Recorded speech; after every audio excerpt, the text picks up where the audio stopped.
Today, I've got a very special guest, Tony Jamous, a trailblazing CEO and the co-founder of Oyster, a company that's redefining the future of work by making it borderless, flexible, and truly human-centered. Tony is a big-time CEO, but his journey to the top is anything but typical.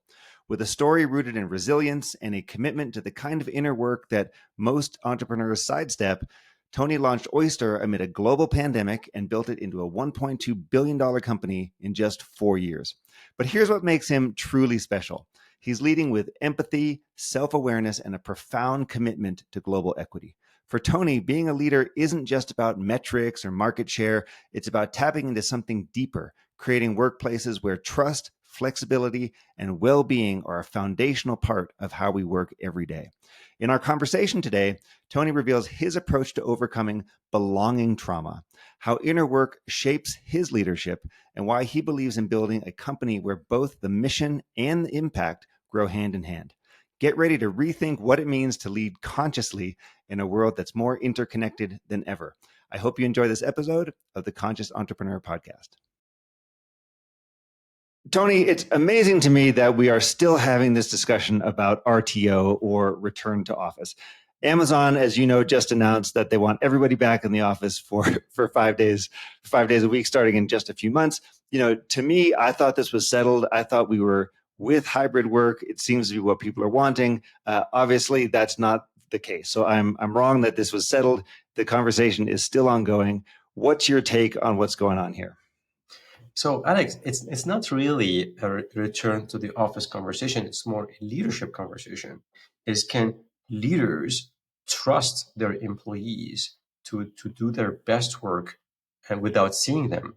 That's a critical question. And there are company cultures where that's true, and there's company culture where that's not true. And the company culture where that's not true, it becomes really, really tough to make remote work at scale. And these companies, I would say they have to catch up with where the world is going, because what happened was the pandemic and this acceleration towards distributed work was people realized that there is more to work than to commute to the office.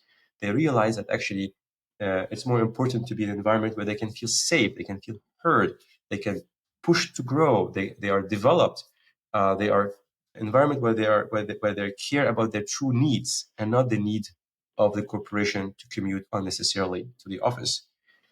So that's what's happening. It's a leadership crisis where there are some leaders and some company cultures that evolved from that, where we trust people, and this is where a positive environment can flourish, and there's others that actually don't.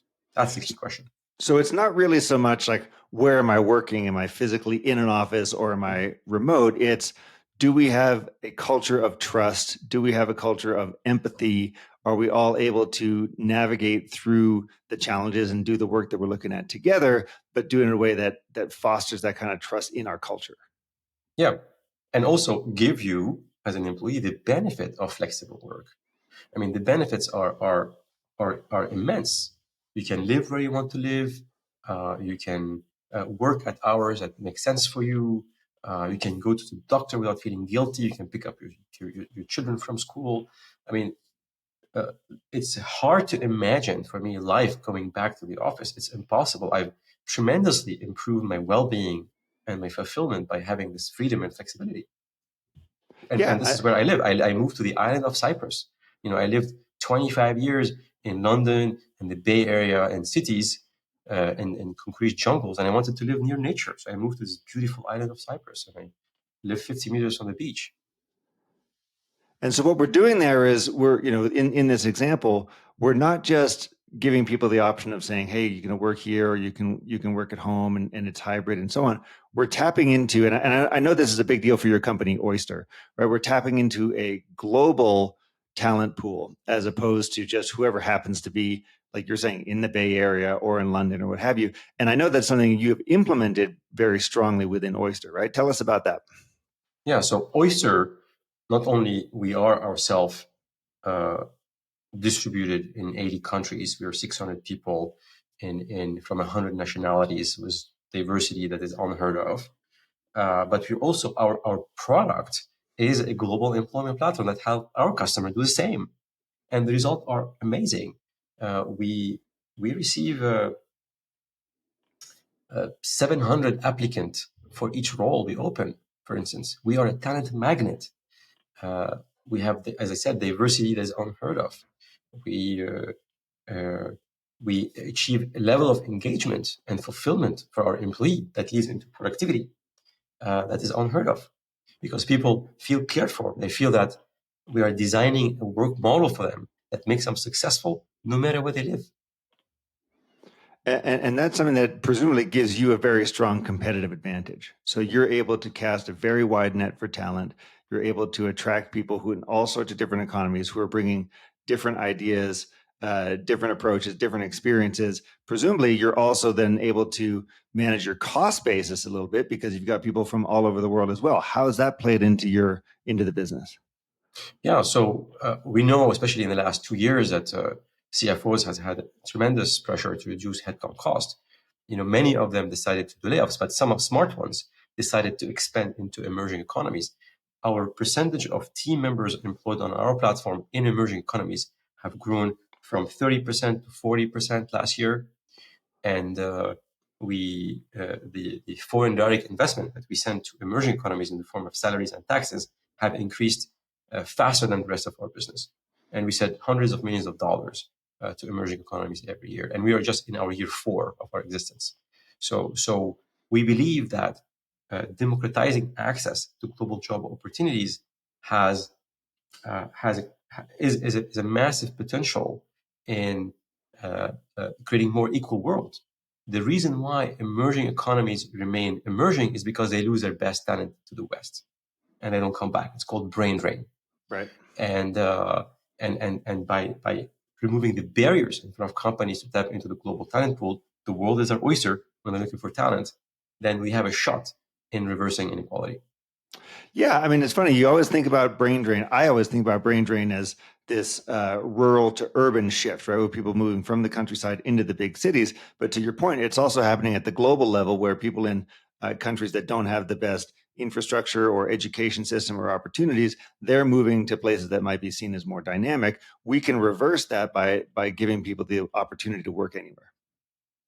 Absolutely. Now, one of the things I really like to do on this podcast is understand the leadership styles of the CEOs and founders that I'm talking to, and I know that you have quite a lot to share in this area. But before we get too far, let's help people understand what is Oyster. Why is it around? You've got some really big recent news with raising the Series D funding round. So it's a substantial company, 600 employees, as you mentioned. But help us get a sense of the scale of what you're offering, how long you've been doing it, and what the business looks like today. Yeah. So first, how I end up starting Oyster, right? So I'm a serial entrepreneur. I started a business, a software company, 13 years ago now. That was an API business in the communication space that I took public in 2016. Was acquired by Ericsson, and then I took a year off to look at what I'm going to do next. And sorry, that company, we employed people in over 40 countries because we had to. We had to open sales countries, business development countries, and I realized there the superpower of having a distributed workforce. Now, you can tap into a global talent pool. You can think highly diverse workforce, but these people, when you give them opportunities that they don't have locally, they are the most loyal, the most engaged, and the most productive employees. Yeah. So I wanted to replicate that, and that was in after I took a year off. I wanted to replicate that, and I started searching for solutions in my next business, and I couldn't find solutions. So what I found is an industry called employer of record that has been acting like an employer for you in these countries on your behalf, but they were professional services. They were no use of software, Right. very expensive, and only worked for Fortune 500 companies. So I saw this opportunity, and in January 2020, I set up Oyster as a software platform to enable any company in the world tap into the global talent pool without setting up entities, hiring lawyers, accountants, payroll providers, benefit providers, and also as a mission-driven company first and foremost. Because what I realized was if I align what I do with what I believe in, I feel more fulfilled. I feel happier in my life. And if I connect that to my personal journey, I was born in Lebanon, a country that is known to be a failed state, that was coming out of a 17-year civil war. And there was no opportunities for people like me. So I had to flee the country for economical reason. I was an economical refugee to the West. I went to France. And when I went to France, I realized that France is part of their uh, uh, value system is equality, right? We want you to have equal opportunity. And when I landed in France, the government say, here's 350 euro check every month. Say, why are you giving me guys money? I'm not even French yet. And they said, but we want you to not worry about your education. And that like stayed with me. I came from the most unequal country to the most equal country when I was 17. And I realized that if I can build a business that can help people have access to equal opportunity without leaving their communities, without leaving their tribes or families, I would feel much more fulfilled in my life. And that's why I started Oyster as a mission-driven company. That's why we're B Corp, we're benefit corporation first and foremost. And we started the company in January 2020. So what happened? The pandemic and this accelerated move to remote work was a launchpad for our business.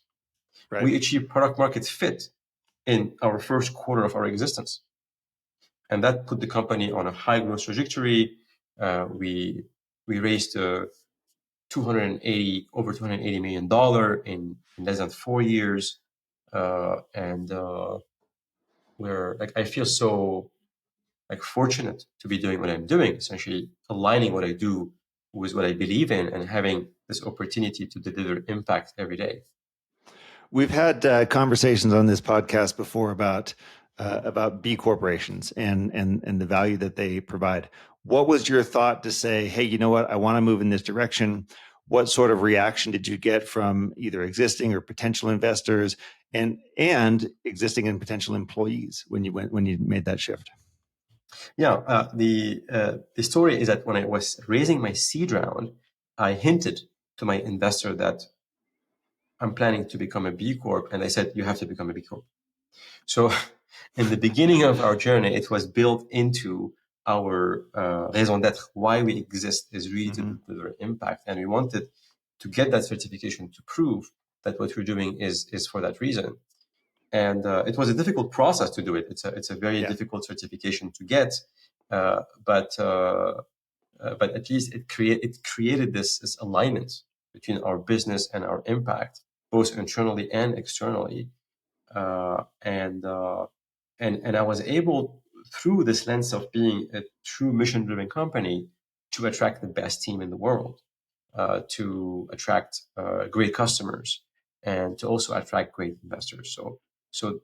I believe being mission-driven is going to lead us to be more successful, i.e., have more return for investors than if we were not, compared to our competition, for instance. There's a lot of misunderstanding out there that you can't be both a successful, highly profitable, high growth business and a B Corp, right? People sort of equate them in their head with like, oh, B Corp sounds like it must be some sort of nonprofit or, some sort of thing with a bunch of barefoot hippie people, doing type of thing. But, in this example, it's allowing you to, number one, clarify your values and your mission and make that super clear. But secondly, attract people who care about what you're doing. So this could be employees, it could be customers, partners, or even investors. And it's funny to me that we haven't fully kind of broken through this idea that, oh, B Corp must be for some like second-rate companies, as opposed to saying, no, these are top world-class companies that are moving in that direction. Absolutely. And I want Oyster to be a role model for that. And why it's actually synergetic with our success is because we've designed a business model that has what we call co-linearity between our growth and our impact. Today, we have 40% of our team members in emerging economies, and we measure how much money we send them. The more we grow, we have a 40% impact yield, right? That was 30% 2 years ago. So we can actually both grow our business is going to naturally grow our impact, but we can also grow our yield between 40 to 50%. And we can do it intentionally. And I believe that I call this business karma. If you intentionally plan goals to increase your impact, then I believe that the universe is going to help you succeed somehow. I believe in that concept, and I've experienced it at Oyster, and it's been great to believe in it. And so help us understand your personal journey. So you've been an entrepreneur before. You're highly successful with the first venture that you said went public, then got acquired by Ericsson. You took a break, did it again. What are your management philosophies, leadership style like? What's the frame that you view the world through when you're setting up a company? And in particular, I'm always curious about what sort of inner work did you do? What are the real motivations that are sitting there behind Tony Jamous? Hmm. Yeah, so from a leadership principle standpoint, it's really about um, having a clear and a strong vision and strategy, and then assemble and empower the best team to go and deliver on it. That's been my formula, and I'm much more like no leader is perfect, right? So for me, it's like I'm not like this leader who's going to come and look. I'm not very managerial. I take a step back and I trust my team. Now I'm developing myself to learn when I need to be more managerial, sometimes when I need to. But if I hire the best team and I give them a clear vision, I'm the kind of CEO who's going to, or leader who's going to step back and actually let them lead the organization. Because you're a pretty public And facing guy. You're someone you're out there. You're delivering the message. You're in the media. You're doing podcasts, interviews, etc. How do you wind up spending most of your time? Yeah, most of my time is actually internally focused, focusing on building the business, supporting my team, um, and raising money, developing strategies. Um, and so, actually, a small part of my work is to be externally facing, uh, and uh, and I also want to say that internally, I like to be this leader behind the scene. Right? I'm not the person who wants to shine internally. I want others to shine. I'm the. It's actually there's a concept I believe in is like leaders at the very top of their game has to learn how to recognize themselves and don't expect any recognition from the outside. Even you can push it to the extreme. You can say they can thrive on neglect, and they are here to build the system that on which business can thrive in a healthy way that includes a healthy culture. That's what I believe leaders should be thriving towards. Thrive on neglect is something you don't hear very often from a CEO. So basically, the idea here is, it's I've heard it described as like, you make yourself redundant, or you're doing something so that you're just totally in the background, and the company is running, and the company is being successful in spite of you, almost, right? Mm. You've also Yes. said that there's a consciousness crisis in business and within many companies. What do you mean by that? What's going on there? First, let me ask you this question: Yeah. what percent? So the UN development goals, right? Yeah. Mm-hmm. I think there's like 30 of them. What percentage of them you think are on track? I think it's pretty low. I think there's about 19 development goals or something like that, and I would guess that maybe two or three are on track because they're all pretty ambitious. Less than 10%. Okay. Yeah. And the reason why we're not moving as fast as we need to a better future is because we are caught. Leaders are caught into this process of quarter results, for instance, hitting the number. Uh, they are they they are there's a lot of pressure. The ability to handle stress and pressure is diminishing because stress is increasing rapidly on leaders. And there's an illusion. There's an illusion that's about like what is success, right? So the illusion of success is about it's okay to make profit even if it involves deforestation, for instance, and we celebrate that in our world today, and that creates confusion about what success is. So And people, leader as they grow through the corporate ladder and they get to these high positions, most of them are unhappy with why they're doing. They're just unaware of it, and they discover it too late in their journey.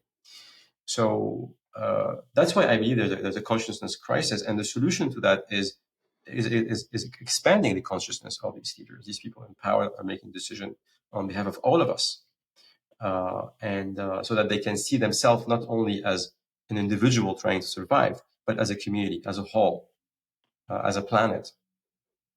And when you shift your perception to, hey, I'm trying to succeed on myself, to something broader, this is where you start focusing on developing better internal cultures, building businesses that can deliver impact, or building businesses that can do no harm in this world. If you think about like modern, like what is marketing? Marketing or modern marketing is to make you feel so bad about yourself, so you can go and fill up that hole with things that you would buy that you don't need. That's what branding is about and marketing is about. And so that by itself is part of the problem. Yeah, that's why I believe that developing consciousness of leaders is critical today. And it's really not a conversation that's happening very much, right? So it tends to be in really niche areas, so highly specific areas. One of the ways that I think about this is there's the external piece, right, which is consciousness of the world and of the team and of my company culture and that sort of thing. There's another one which is increasing awareness of what's going on inside of me.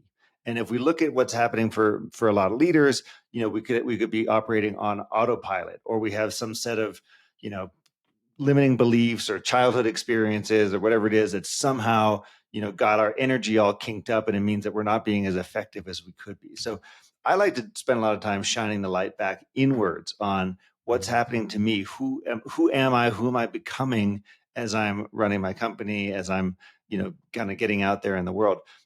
What's your view on that, and how do you make sure that you're doing okay yourself? Yeah, absolutely. So part of this consciousness development is inner work is what's required to expand your consciousness, right? To understand who you truly are and why you're here on this planet. What is your true purpose? So this is work I've been doing for actually right before I started Oyster. Right before I started Oyster, let me tell you my story. Yeah, I was in therapy, and my therapist diagnosed me with PTSD, post-traumatic stress disorder. I was coming out of a 7 years intensive high-growth CEO role, and looking at my background, I was born in a civil war. The first 9 years of my life I spent in a war zone. Of course, I'm gonna have PTSD. Of course, I'm gonna have PTSD, and so we looked at a number of techniques to heal from that, and I was doing a psychedelic assisted therapy that was actually the only proven therapy to assist with PTSD. It was a retreat that I prepared for a number of months. I worked with my therapist, and he told me when we finished the retreat, he told me, don't take any important decision for the next 10 days. The next day, I went and incorporated Oyster because I knew this is where my heart is. So of course I have this amazing mind that can create strategies, develop, set goals, hire people, be a leader. But my heart was telling me to go and build something that can make people in my situation suffer less, right? And so this is where my journey started. And since then, I've been deepening my practice of inner work, essentially understanding why I'm here, reprogramming my nervous system to be less reactive to anything, to accept more what's coming up my way, to really focus on my core needs as a human being, and I call it self-connection.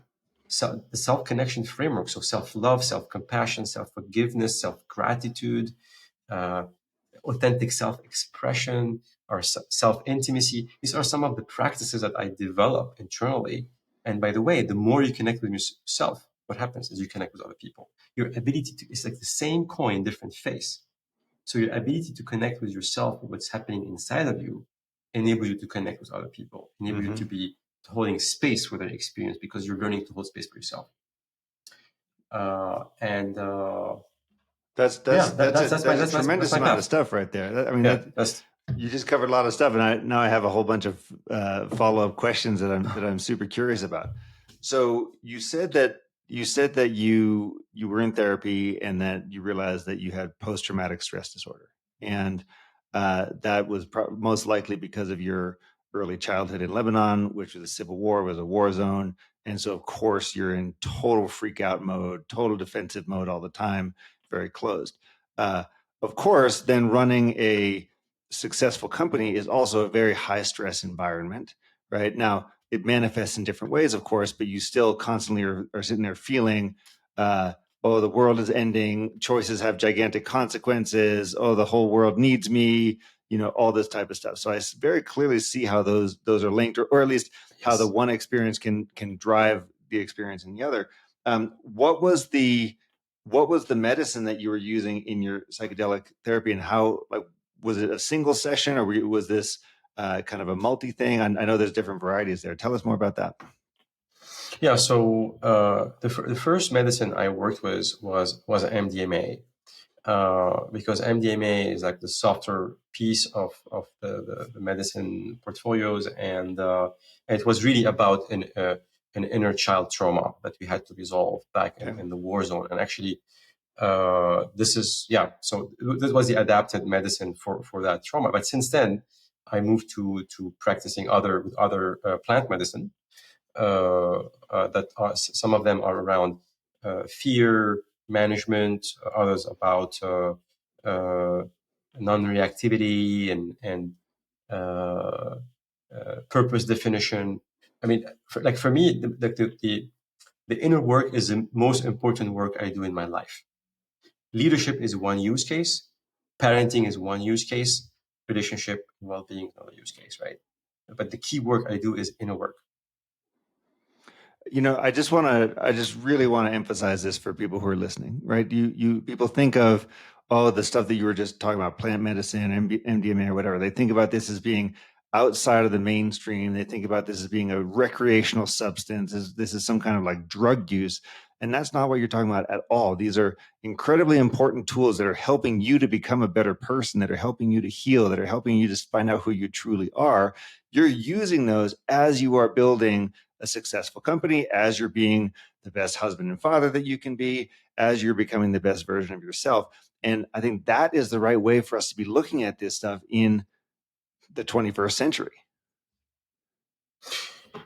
Absolutely. These tools are here to help us see through the illusion that we've created for ourselves, to dissociate from the mind world that we created, and focus our own true needs. I mean, our true needs is a little bit of water, nutrition, and connection and love. That's our true needs as humanity, and everything else is unnecessary and is noise in the system. But we're so confused. We're so caught into that world that we are actually suffering. We are unnecessary suffering. So this work of consciousness development enable us to manage that a little bit, and heal from this collective societal trauma that we are all facing. Mm-hmm. Yeah, and I mean, another thing is, so many entrepreneurs have dysregulated nervous systems, right? They're like a nervous mess, high anxiety, everything is like blown out of proportion. You mentioned regulating your nervous system was an important part of the work that you've done. What did that look like specifically? Yeah, so let me tell you a story. When I finished my first business, I had a leadership coach called Pascal, and he told me, when we exited the business, he told me, you could have achieved the same level of success, even more, by taxing yourself less and taxing others around you less. And I that stuck in my mind. Like, what's he talking about? So as I started Oyster, I committed to myself that I want to be this non-reactive leader where I want to create a massive amount of psychological safety around me for people, because I want to create it for myself first and foremost. And I want to develop a highly empathic company culture, because this is the environment I want to be in, right? This is like, it's very self-centered if you think about it. Like, I want to be surrounded in that environment, and the beauty of this is that creates business success. That's Right. like, it's like, stop your reactivity, focus on the true needs of humans, treat people as humans. Don't force them to come back to the office unnecessarily. Just give them the freedom to have that life, and they'll be highly engaged and highly productive, and you're gonna succeed better. And so you learn this story that, like, hey, you can tax yourself less, you can tax everyone else less, and you probably would have had a similar outcome, just as positive. Were you doing then for your nervous system? Are you doing, people do everything from, like, devices to cold plunge to sauna to breath work to movement. What are your go-tos? Look, there's a number of tools, but the key is increasing your sensitivity to your own inner experience so that you can be there to what's happening to you in the moment, and then develop your ability to decide to take a different path this time versus your habitual program path. And that's how your ability to change everything and change your life completely when you gain that master that skill. And how you get there, obviously, there's a number of tools, such as meditation, mindfulness. I take care of my body a lot. I work on my body, physical activity, um, sound healing, music, creativity is also part of what I do. Music is therapy for me. Uh, uh, we discussed about plant medicine. It's been very effective in reprogramming that nervous system and giving me that gap. Like, instead of like getting an emotion and reacting to it in a millisecond, now I can get an emotion and then look at it and then decide maybe do nothing about it. Right? Yeah, these are some of the tools that I've been using. I want to come back to one other thing that you mentioned, which is that you're in a stage now where you're trying to accept more, meaning, just be more aware of what's happening around you. And this is such a big misconception that people have, right? They think accepting more means being passive. It means being a doormat.